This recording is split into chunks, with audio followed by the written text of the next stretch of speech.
கர்த்தருடைய பரிசுத்த நாமம் மகிமைப்படுவதாக. இந்த நேரத்திலும் ஆர்க் டிவி மூலம் இந்த வார்த்தையை கேட்கிற உங்களை கர்த்தர் அளவில்லாமல் ஆசீர்வதிப்பாராக. ரூபவதிய ஊழியத்தின் பங்காளர் அனைவருக்கும் என் அன்பின் வாழ்த்துக்களும் வணக்கங்களும். இந்த வேலையை கர்த்தர் ஆசீர்வதி தரும்படியாக ஒரு விசை அன்பு அப்பாவின் முகத்தை நோக்கி பார்த்து ஜெபிப்போம். அன்பின் ஆண்டவரே, மெய் ஸ்தோத்திரிக்கிறோம், மெய் துதிக்கிறோம். அப்பா, நீர் நல்லவர், நீர் வல்லவர், நீர் கிருபை மிகுந்த தேவன், கிருபையை பொழிகிற தேவனப்பா. உடைய கிருபைக்காய், இரக்கத்துக்காய், தயவுக்காய் மக்கு நன்றி. இப்பொழுதும் பார்க்க போகிற வார்த்தைகள், வசனங்கள் எங்களுக்கும் கேட்கிற அனைவருக்கும் மிகுந்த ஒரு ஆசீர்வாதமாய் அமையட்டும் என்று சொல்லி ஜெபிக்கிறோம். பலப்படுத்தும், காத்துக்கொள்ளும். இயேசு கிறிஸ்துவின் நல்ல நாமத்தில் ஜெபிக்கிறோம் பிதாவே, ஆமேன் ஆமேன். சரி, கர்த்தருடைய நல்ல நாமம் மகிமைப்படுவதாக. நம்ம இன்னைக்கு என்ன வார்த்தையை பார்க்க போறோம் அப்படின்னு சொன்னா, கிருபை. கடந்த வாரம் பார்த்ததுன்னா, கர்த்தருடைய கண்களில் எனக்கு கிருபை கிடைச்சிச்சு. யாருக்கெல்லாம் கிடைச்சிச்சு? நோவாவுக்கு கிடைச்சிச்சு, மோசேக்கு கிடைச்சிச்சு, ஆபிரகாம் அந்த கிருபை பெற்றார், மரியாள் கிருபை பெற்றாள் அப்படின்னு நிறைய ஜனங்களை நம்ம பார்த்தோம். சரியா? லோத்துக்கு கிடைச்சிச்சு. பவுல் அப்போஸ்தலன்ட்ட ஆண்டவர் சொன்னாரு, என் கிருபை உனக்கு போதும், உன் பலவீனத்துல என் பலன் அது பரிபூரணமா விளங்கும்னு சொன்னாரு. அப்ப நிறைய மக்களுக்கு கிருபை கிடைச்சிச்சு. சரி, இந்த கிருபையினால நமக்கு என்ன பலன்? அது என்ன செய்யும்? கிருபை இன்னைக்கு என்ன செய்யுது அப்படின்னு நம்ம பார்க்க போறோம். என்னன்னா, யாத்ராகமம் 33 அதிகாரம் 12-13 வசனத்துல இதை பத்தி போட்டிருக்கு. நான் இன்னைக்கு வாசிக்கும் போது இந்த ரெகுலர் வாசிக்கிற பகுதி யாத்திரா 33 அதிகாரம் வந்தோடனே அதை பார்த்தோன்னா, அங்க கடந்த நாள்ல போட்டது கிருபையை பத்தி. இதுல கிருபையினால வரும் பலன்கள். ஒண்ணு, இந்த கிருபை கண்ணை திறக்குதான், கத்தரை கண்டடைகிறோமா, கத்தரை பற்றி அறிகிற அறிவு நமக்கு கிடைக்குதாம். ரெண்டாவது என்ன கிடைக்குது? போதிப்பாராம், நமக்கு அவர் போதிப்பார். நிறைய நன்மை இருக்கு. நீங்க கர்த்தருடைய கிருபையை பெற்றுக்கிட்டு ஆண்டவர் சமூகத்துல இருந்தோம்னா நமக்கு என்னெல்லாம் கிடைக்கும் அப்படின்னு அவர் சொல்றாரு. அடுத்தவ பாத்தீங்கன்னா, என் சமூகம் ஒண்ணு நடத்தும், என் சமூகம் உன் கூடவே இருக்கும், நான் உன் கூடவே இருப்பேன். கர்த்தரே கிருபை நிறைந்தவர் தான். அவர் இயேசு கிறிஸ்துவ குறித்து யோவான்ல சொல்லப்படும், கிருபையினாலும் சத்தியத்தினாலும் நிறைந்தவராய் நமக்குள்ளே வாசம் பண்ணுகிறார். அப்ப நமக்குள்ள வாசம் பண்றவரு நம்ம செய்யற எல்லா காரியத்தையும் ஆசீர்வதிப்பாரு, நம்ம கூட வருவாரு, நம்மளுக்கு நிழலா பாதுகாப்பாரு. அதெல்லாம் சொல்றதுக்கு நிறைய இருக்கு.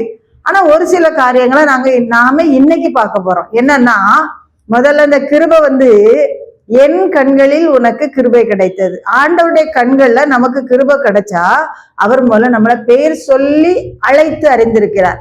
நம்மள பேர் மோசையே கூப்பிடுறாரு, ஆபிரகாமேன்னு கூப்பிடுறாரு. நான் சர்வ வல்லமுள்ள தேவன், என்னால செய்ய முடியாத காரியம் எதுவுமே இல்லை. அப்போ அவரால் சகலமும் செய்ய முடியும். அப்புறம் கர்த்தர் என்ன சொல்றாரு? கர்த்தரை ருசிச்சவங்களுக்கு தெரியும். நான் அடிக்கடி இந்த வார்த்தையை சொல்றேன், நல்லவர் நல்லவர் நல்லவர் நல்லவர், ரொம்ப ரொம்ப ரொம்ப ரொம்ப நல்ல தேவ். அப்ப நம்ம அவரை நல்லவரா கண்டுகொள்றதுக்கு அவருடைய கிருபை இரக்கமும் நமக்கு உதவி செய்யும். சரியா? அடுத்தது பாத்தீங்கன்னா, வனாந்தர வழியில நடத்தினா அவருடைய வல்லமையை உணர முடியும். இஸ்ரவேல் ஜனங்களை வனாந்தரத்துல வழி நடத்தினாரு. சரியா? அவருடைய ஜனத்தை அவர் வழி நடத்துறது மாத்திரம் இல்ல, ஒரு குறைவின்றி காக்குறாரு. ஏன்னா செருப்பு பழசா போகல, வஸ்திரம் பழசா போகல. என்னது கேட்டாங்களோ அது அனைத்தையும் வனாந்தரத்துல, காடைகளா மாம்சம் கேட்டாங்க, இறைச்சி கேட்டாங்க, கொடுத்தாங்க. தண்ணி கேட்டாரு, கொடுத்தாங்க. அதாவது மத்தேயு 6:33 வசனத்துல சொல்லிருக்கும், இவைகள் எல்லாம் உங்களுக்கு கூட கொடுக்கப்படும். நேத்து கூட ஒரு சகோதரி, நாளைக்கு கர்த்தர் எப்படி நடத்துவாரா, நீ ஏன் நாளைக்காக கவலைப்படுற, நாளைய தினம் நம்மளே நடத்தணும்னு கவலைப்பட சொல்லி வச்சிருக்காரு கர்த்தர். வசந்தரால போஷிக்கணுமே, வசந்தரால நடத்தணுமே. அப்ப நம்ம நாளைய தினத்தை குறித்து கவலையே படக்கூடாது. யார் பார்க்கா? கர்த்தர் பார்க்காரு. தம்முடைய பிள்ளைகளுடைய தேவைகளை அவர் சந்திக்காரு. நம்ம அதை பத்தி சந்தேகமே படாத அப்படின்னு சொல்லி சொன்னேன். அதுதான் உண்மையும் கூட. நம்ம கர்த்தரோட இருக்க பழகிட்டோம்னா நம்மளை குறித்து நமக்கு கவலை வரவே வராது. நடத்துவாரு, அழகா நடத்துவாரு. அதை பத்தி கவலைப்பட வேண்டிய அவசியம் நமக்கு இல்லை. எது கவலைப்படுதான்? நாளைய தினம் கவலைப்படுது. நம்ம பிள்ளைகளை, கர்த்தருடைய பிள்ளைகளை அது போஷிக்கணும், பாதுகாக்கணும். அதுக்கு நிறைய வேலை கொடுத்துருக்கிறாரு கர்த்தர்.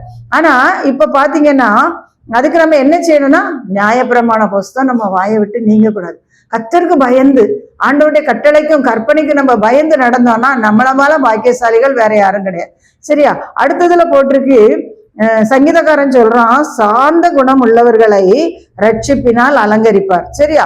சாந்த குணம். மோசேயே பூமியில் உள்ள மனுஷர்கள் எல்லாத்துலயும் மிகுந்த சாந்த குணம் உள்ளவன்னு சொல்லி எழுதப்பட்டிருக்கிறது, சும்மா இல்ல. அடுத்தது சங்கீதம் 149:4 சொல்லுது, சாந்த குணம் உள்ளவர்களுக்கு ரட்சிப்பினால் அலங்கரிக்காரு, போதிக்கிறாரு, உயர்த்துகிறாரு. 147 சங்கீதம் 6ல கர்த்தர் சாந்த குணம் உள்ளவர்களை உயர்த்துகிறாராம். அப்போ நாம வேதத்தை படிக்க படிக்க ஆண்டவரோடு இருக்க இருக்க அவர் சமாதான பிரபு, அவர் சாந்த பிரபு, அவருடைய கிருபைகள் ஏராளம். அப்போ நமக்கு என்ன தாராரு? உயர்த்துகிறார். சரியா? ஒரு குறைவின்றி நடத்துறாரு. சரியா? அடுத்தது பாத்தீங்கன்னா சங்கீதம் 143:12 கிருபை என்ன செய்தான்?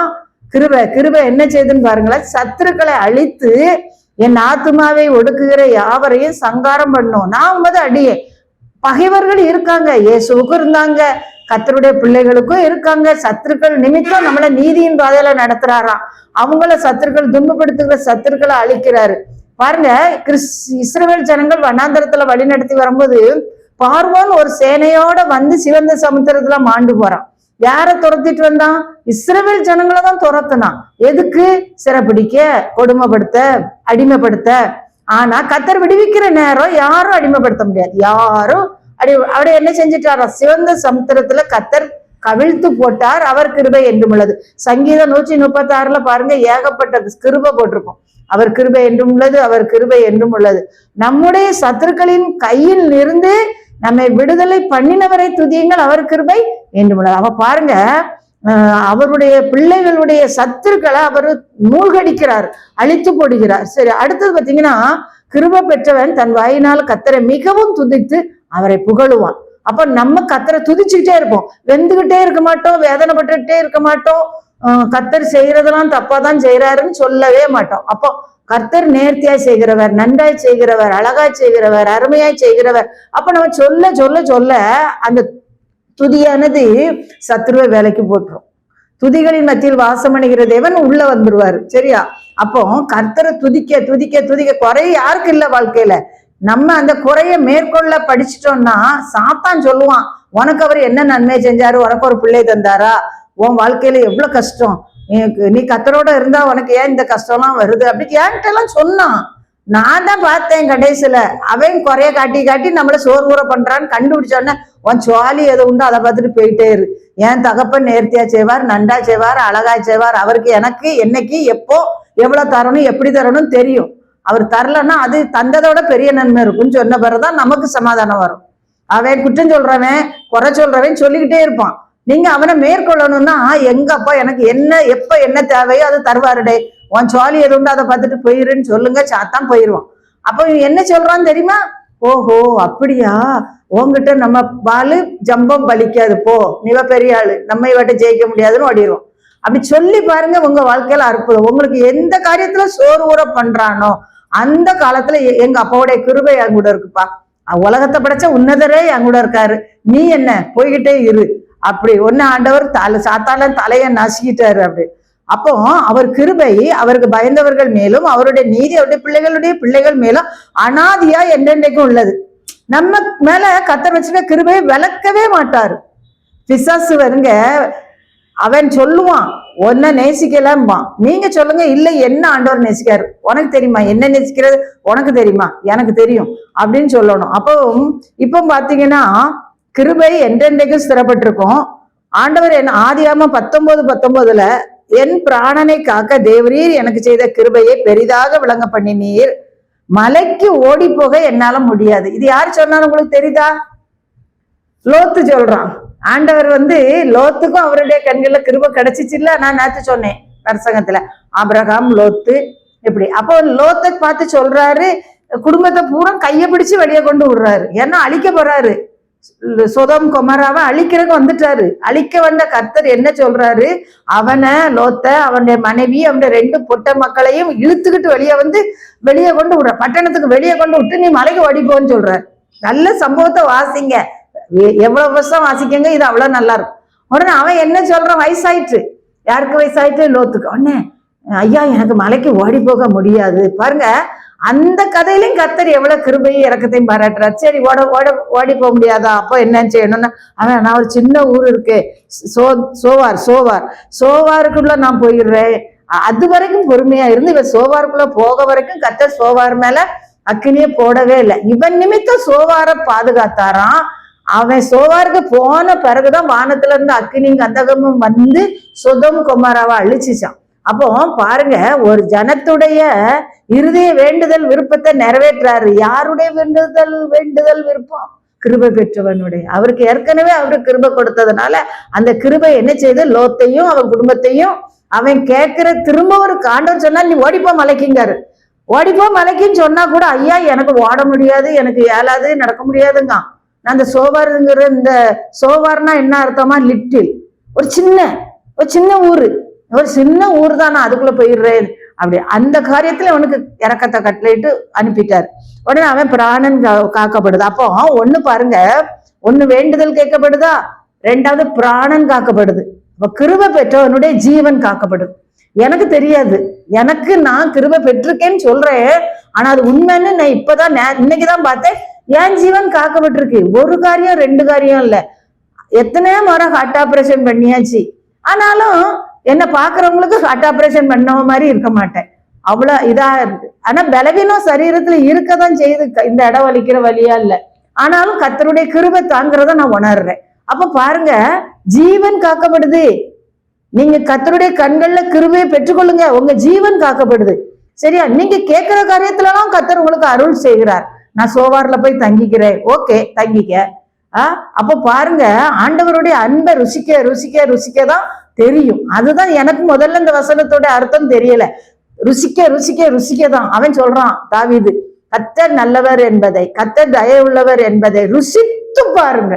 ருசிக்காம தெரியாது, சொல்றத சொல்லிடுறான். ஆனா நம்ம ருசிச்சு பார்த்தாதான் பாருங்க, அப்ப ஜீவனை காக்குறாரு நமக்கு. ரெண்டாவது இன்னொன்னுனா சரியா நடத்துறாரு அவர். நான் அடிக்கடி சொல்லுவேன், நல்லவர், ரொம்ப நல்லவர். அவர் நேர்த்தியா செய்கிறவர், நன்றாய் செய்கிறவர், அழகாய் செய்கிறவர். நீங்க பாருங்க, உங்க காரியத்துல நீங்க அதை அனுபவிச்சு பாருங்க. எல்லாருமே சொல்லி பார்த்தாலும் சாப்பிட்டு பார்த்தாதான் அந்த சாப்பாடோட ருசி தெரியும். அதே மாதிரிதான் நீ அனுபவிச்சு பாரு, அப்பதான் ஆண்டவருடைய மகத்துவம் உனக்கு விளங்கும். சரியா? அப்ப ஒண்ணு ஜீவன் காக்கப்படுது, ரெண்டாவது வேண்டுதல் கேட்கப்படுது, அப்ப சந்தோஷம் கிடைக்கும். அப்ப கர்த்தர் தம்முடைய பிள்ளைகளுக்கு கிருபை கட்டளையிட்டார்னா அது எப்படி கட்டளையிடுகிறார், அதன் மொத்தம் நமக்கு என்னெல்லாம் கிடைக்கிறது அப்படின்னு. அது மாத்திரம் இல்ல, எஸ்தர் புஸ்தகத்துல இந்த சம்பவம் இருக்கு பார்த்துடுங்க. கடைசியா வாசித்து பார்த்தேன் குடிச்சிட்டு இல்லையா. எஸ்தர்ல என்ன போட்டிருக்குன்னா, எஸ்தருடைய ஜனம் என்ன அழிக்கணும்னு அகாஸ்வேரு ராஜாட்ட இந்த ஆமானாக ஆகாகியன் தீவினக்கார என்ன எழுதிட்டான், சட்டம் வாங்கிட்டான், கட்டளை எழுதிட்டான். யூத ஜனத்தை இத்தனாம் தேதி இந்த மாசம் அழிக்கணும்னு திட்டம் வைத்து எழுதி வச்சுட்டான். இது எஸ்தருக்கு தெரியாது, ஆனா மொர்தெக்காய்க்கு தெரிஞ்சிச்சு. முதல்ல மொர்தெக்காய்க்கு தெரிஞ்ச உடனே அகாஸ்வேருக்கு கூட தெரியாது, ரகசியமா சதி திட்டம் பண்ணி இந்த எஸ்தர் குடும்பத்தை அழிக்கிறதுக்கு ரெடி பண்ணிட்டான் இந்த ஆமான் அழிக்க தீர்மானம் பண்ணின உடனே மொர்தெக்காய் இந்த விஷயம் தெரிஞ்சிட்டு உடனே மொர்தெக்காய் எஸ்தருக்கு சொல்லி அனுப்புறான், அங்க வா, நம்ம ஜனம் அழிக்கப்படும்படிக்கு இப்படி ஒரு சதி நடந்துட்டு இருக்கு, நீனும் உன் தாதிமாரும் சேர்ந்து ஆண்டவரை நோக்கி வேண்டுதல் பண்ணுங்க, அவருடைய கண்கள்ல இரக்கத்தையும் கிருபையும் பெற்றாதான் நம்ம உயிரோட வாழ முடியும்னு சொல்லி உடனே சரின்னு சொல்லிட்டா. யாரு? எஸ்தர். அவ போய் வேண்டுதல் பண்ணால ஆண்டவருடைய கண்கள்ல எஸ்தர் கிருபையை வாங்கிட்டான். கிருபை வாங்கினா எவ்வளவு ஒரு பெரிய அடைக்கலம். இப்போ ஒரு பெரிய மாளிகையில நம்ம தங்கணும்னா இடிக்கு, மின்னலுக்கு, மழைக்கு, காத்துக்கு பயப்படவே வேண்டியதில்லை. ஆனா ரோட்ல நீங்க படுத்திருந்தீங்கன்னா எப்படி இருக்கும்னா பயமா இருக்கும். அந்த ஏக வீதியில காற்று, மழை, இறைச்சல், தூவானம் அடிக்கிறது, பாதுகாப்பே இல்லை. ஆனா பெரிய அரண்மனைக்குள்ள நல்ல க்ளோஸ்டு டோரு, மேல வீடு, கீழே வீடு, பக்கம் சுத்தி வீடு, மத்தியில நம்ம இருக்கும்போது நமக்கு ஒரு பெரிய அடைக்கலம் கோட்டை. அதே மாதிரி ஒரு பெரிய ராஜ அரண்மனைக்குள்ள எஸ்தர் இருக்கா. ஆனா கிருபைங்கிற அடைக்கலம் இந்த அரண்மனையை விட பெருசு. அப்ப என்ன நடந்துட்டு, இவரை அழிக்க தீர்மானம் ஆகி எல்லாம் நடந்துட்டு. ஆனா அவ ரொம்ப புத்திசாலி. மனைவிங்கிறவா, பெண்ணுங்கிறவா மந்திரி, புத்திசாலி. அவ என்ன பண்றா, நிதானமா செயல்படுறா, அவசரப்படக்கூடாது. அவசர புத்தி ஆபத்து. உடனே ராஜாட்ட ராஜாவுடைய கண்கள்ல தயவு கிடைச்சிச்சா, அப்புறம் பொற்செங்கல் நீட்டினாதான் தான் போக முடியும் ராஜாட்ட, அதுவும் தெரியும் அவளுக்கு. நிதானமா செயல்படுறா, ராஜாவுக்கு விருந்து வைக்கா, ஆமானே அழைக்கா. ஆனா சமுதாயத்துல சொல்லுவாங்க, பகைவனை உறவாடி கெடுன்னு. நேருக்கு நேர் அழிக்க போறத பட்டும் உறவாடி கெடுத்தா கெடுத்துடலான்ட்டு அவனை சாப்பிட கூப்பிடுறா. யாரு கூட யார சாப்பிட கூப்பிடுறா? ராஜா கூட ஆமான மட்டும்தான் சாப்பிட கூப்பிடுறா. உடனே சரி அப்படின்னு சொல்லி, என்னப்போ அவனுக்கு எப்படி ஒரு பெரிய கத்து, ஆகா ராணி வச்ச விருந்துக்கு நான் மட்டும்தான் போறேன், என்ன மாத்திரம் தான் அழைச்சிருக்கா அப்படின்னு. உடனே இவன் போயிட்டான், சாப்பிட்டான். முதல் நாள் வச்சாச்சு விருந்து. 2ஆம் நாளும் அதே மாதிரி ராஜாட்ட சொல்றான், உனக்கு என்ன வேணும் கேளு, என்ன வேணும் கேளு, உனக்கு ராஜ்யத்துல பாதி வேணாலும் தருவேன். உடனே இவ திரும்பவும் அமைதியா செயல்படுறா. என்ன சொல்றா, நாளைக்கும் நான் வச்ச விருந்துக்கு ராஜாவும் ஆமானும் வரணும். சரி, இவ்வளவுதானா உன் வேண்டுதல், உன் வந்துட்டா போச்சு அப்படின்னு சொல்லிட்டாரு ராஜா. உடனே திரும்பியும் போயிட்டான். உடனே திரும்பவும் போன பிறகுதான் இவ ராஜாட்ட சொல்றா, இந்த தீவனையே சொல்றா, ராஜாவுக்கு வரும் நஷ்டத்துக்கு இந்த இவன் ஆமான்னு உத்தரவாதம் பண்ண முடியாது. அப்ப திகில் அடைகிறான். ஐயோ, நம்ம கூப்பிட்டு வெளிப்பட்டுச்சு. ஆமா, ஒரு கதை சொல்லுவாங்க, என்னைக்குனாலும் நெல்லு பொம்மைய பூமிக்குள்ள பதிச்சு வச்சாலும் நாத்து முளைச்சிரும். அதே மாதிரி இவனுடைய கதை வெளிப்பட்டுச்சு. உடனே கடைசியில என்ன ஆச்சுன்னு இவன் திகில் அடைகிறான். யாரு திகில் அடைகிறா, யாரு திகில் அடைகிறா? கிருபை பெறாதவன். ராஜாவுடைய சன்னிதானத்துல முக தரிசனத்துக்கு முந்தி திகில் அடைச்சிட்டான். உடனே எஸ்தர் என்ன சொன்னான், எனக்கு கஷ்டம் வர பண்ணது யாரு, இந்த துஷ்டம் ஆமான் தான். உடனே அவன் ராஜா அதை உக்கர கோபத்தோட அரண்மனை தோட்டத்துக்குள்ள போனானா, இவன் ராணிகிட்ட அப்படி இறக்கத்துக்கு மெத்தையில படுத்து கேட்கான், எனக்கு கெஞ்சிரான், ஜீவனுக்கு கெஞ்சிரான். ஆனா அழிக்கணும்னு எழுதப்பட்ட சட்டத்தை ஒரு கிருபை காப்பாத்துச்சு. ஆனா ஒரு கிருபை இல்லாதவன் இறங்கிட்டான், அழிக்கப்படுற இடத்துக்குள்ள இறங்கிட்டான். உடனே என்ன ஆயிட்டுன்னா, ராஜா அது என்ன நடந்துச்சுன்னு கேட்காரு. உடனே இவளுக்கு ராஜா கையில கிருபை கிடைச்சதுனால, ராஜா கண்ணில, இந்த அகாஸ்வேரு ராஜா கண்ணிலேயே கிருபை கிடைச்சதுனால முத்திரை போடப்பட்ட சட்டம் என்ன செய்யப்பட்டுச்சு, மாத்தப்பட்டுச்சு. அப்ப இன்னைக்கு நமக்கு ராஜாவுடைய கண்கள்ல கிருபை கிடைச்சவங்களுக்கு நமக்கு விரோதமா எந்த ஆமான், எந்த சத்துரு, என்ன சட்டம் எழுதினாலும் அது அப்சைட் டவுனா தலைகீழ மாத்திர தேவன் நம்ம கூட இருக்கார். நீங்க கலங்கவே, நமக்கு போல பாக்கியமுள்ள ஜனம் வேற யாருமே இல்லை. அதுதான் உபாகமத்துல ஒரு வசனம் போட்டிருக்கோம், கர்த்தரை தெய்வமாய் கொண்ட ஜனம் பாக்கியம் உள்ளது. ஆமா ஆமா, நம்மளை போல பாக்கியமுள்ள ஜனம் வேற யாருமே கிடையாது. அப்போ சாலமோன் சொல்றான் தேவனை நோக்கி, எங்க அப்பா தேவரீர் என் தகப்பனாகிய தாவீதுக்கு நீர் பெரிய கிருபை செஞ்சு அவரு ஸ்தானத்துல என்ன ராஜாவா நீர் வச்சிருக்கிறார், எதனால? கிருபையினால. அப்போ கிருபையினால சிங்காசனம் உறுதிப்படும் நீதிமொழியில ஒரு வசனம் இருக்கு. அப்போ கிருபையினால் சிங்காசனம் உறுதிப்படும். அப்ப பாருங்க, தாவீதுக்கு கிருபை கிடைச்சிச்சான், அது பிள்ளைகளின் பிள்ளைகளுக்கும் அடைக்கலம் உண்டு. சாலமோன் ராஜாவானா சொல்றான், எங்க அப்பாவாகிய தாவீதுக்கு நீர் பெரிய கிருபை செஞ்சீரு, அவன் ஸ்தானத்துல என்ன ராஜாவாக்குனீரு, உடன்படிக்கையையும் கிருபையையும் காத்து வருகிறீர். பாருங்க, கிருபை உள்ள கர்த்தர் என்னுடைய குற்றத்தெல்லாம் மன்னியும் சொன்னா அவரு மன்னிக்கிற தேவர், அவரு கிருபையினால ரட்சிக்கிற தேவர், நம்மளை பாதுகாக்கிற தேவர், நமக்கு விரோதமாய் எழுதப்பட்ட சட்டங்களை மாற்றுகிற தேவர், ஜீவனை உனக்கு புதுப்பிச்சு தாரார். நீ அழிக்கப்படணும்னு இருந்துச்சுல்ல, அந்த ஜீவனை அவர் என்ன செய்றாரு, மறுபடி புதுப்பிச்சு உனக்கு ஜீவனை தருகிறார். இது இப்பதான் நான் பார்த்தேன். அவர் யாருக்கு ஜீவனை கொடுத்தாரு? எஸ்தர் அழிக்கப்பட வேண்டிய ஜீவனை கொடுத்தாரு. நான் எனக்கு என் செத்து பேருந்தா என்ன செய்ய முடியும்? இன்னைக்கு ஆண்டவர் உலகத்துல வச்சு தேவனுடைய வார்த்தைய நான் இப்ப கூட சொல்லணும்னா என்ன சொல்லுவேன் தெரியுமா? எனக்கு யார்கிட்டையும் 10 பைசா வேண்டியது இல்லை. எனக்கு கர்த்தர் என்ன உருவாக்கும் போதே எல்லாம் பொதிஞ்சு வச்சு படைச்சு வச்சுட்டாரு. இன்னைக்கு தேவை, நாளைக்கு தேவை எல்லாம். அப்ப எனக்கு எந்த காணிக்கையும் தேவை கிடையாது, எது கிடையாது. இந்த வசனத்தின் மூலம் கேட்டு 10 வாலிபர்கள் வரட்டும், 10 மக்களுக்கு உபத்திரப்பட்ட மக்கள் வரட்டும், சூசைட் பண்ணிக்கிடணும்னு நினைக்கிறவங்க ரசிக்கப்படட்டும். ஆண்டவர் ஜீவனை தர்றவர் இருக்கிறாரு, என்னை போஷிக்கிறவர் இருக்காரு, என்னை காப்பாற்றுறவர் இருக்காரு, நான் அவரை ருசிச்சு பார்த்துடட்டும். உலகத்தை நான் மாயையான உலகத்தை நம்பி மோசம் போயிடக்கூடாது. கர்த்தருடைய கிருபையை நான் உணர்ந்து கொள்ளணும், கர்த்தருடைய கிருபையை நான் பற்றி கொள்ளணும் அப்படின்னு சொல்லி டேர்ன் அபவுட். அவ்வளவுதான். ஆண்டவரை பார்த்து நீ திரும்பி வந்தீன்னா உன் வாழ்க்கை புதுப்பிக்கப்படும். அவர் உடன்படிக்கையும் கிருபையும் காக்குற தேவர். அதனால நீ கண்ணீரோட இருக்கலாம், என் வேதனையை மாத்துறதுக்கு வழியே இல்லைன்னுங்களா? இருக்கு வழி. அதுதான் நான் சொல்றேன். உனக்கு நீ திரும்பி வா, யார்கிட்ட வா, இயேசுகிட்ட வா. ஆண்டவர் என்ன சொன்னார்? நான் உயர்த்தப்பட்டிருக்கையில் எல்லாரும் என்னிடத்தில் எடுத்துக்கொள்வேன்னு சொன்னாரா? அவர்கிட்ட வா. ரட்சிக்க மாட்டாத மனுஷங்கிட்ட போய் ஒரு பிரயோஜனம் கிடையாது. இன்னைக்கு சொல்லுவான், தருவேன்பான், தரமாட்டான், செய்வேன்பான், செய்யவே மாட்டான். ஆனா நீ கர்த்தரிடத்துல வந்து பாரு, அவர் நீ நம்பி வா. மனுஷனை நம்பாத, கர்த்தரை நம்பு. அவர் தான் உலகத்தை படைச்ச உன்னதர். அப்போ அவர் என்ன சொல்லியிருக்காரு? நான் உயர்த்தப்பட்டிருக்கையில் எல்லாரும் என்னிடத்தில் எடுத்துக்கொள்வேன்னு சொன்னார். அந்த வார்த்தையை சொல்லு, அந்த வசனத்தை சொல்லு. நீ சிலுவையில உயர்த்தப்பட்டவோ உண்மை பார்க்க உன்னுடைய ரத்தத்தினால என்ன கழுவும், என் பாவத்தை கழுவும், என் குடும்ப சாபத்தை கழுவும், எங்க கீழ்ப்படியாம மன்னியும். இப்ப உன்னுடைய உடன்படிக்கையை நினைச்சருளும். இப்ப என்ன சொல்லியிருக்கேன்? என் மேல உடைய கிருபையை பொழிந்து கிருபையினாலும் வர்ற ஆசீர்வாதத்தை நான் சுதந்திரத்துக்குள்ள என்னை தகுதிப்படுத்தும் கேளு.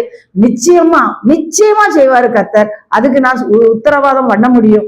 அதனால இதுவரைக்கும் நீ எப்படி இருந்தியோ அதை பத்தி கவலைப்படாத, விட்டுரு, பாஸ்ட விட்டுரு, கடந்ததை நினைக்காத. ஆனா புதிய காரியத்தை செய்யறதுக்கு அவர் கையில நீ உன்னை ஒப்பு கொடுத்து பாரு, நிச்சயமா ஆசீர்வதிப்பாரு. நான் உறுதியா சொல்ல முடியும். ஜீவனை தருவாரா, பாதுகாப்பாரா, உனக்கு விரோதமா எழுதப்பட்ட சட்டங்கள்லாம் மாற்றப்படும். எனக்கு ஆசீர்வாதமே இல்லைன்னு நினைக்காதவனா ஆசீர்வதிப்பார். ஜெபிப்போமா. அன்பின் ஆண்டவரே, இந்த நல்ல வேலைக்காய் நன்றி.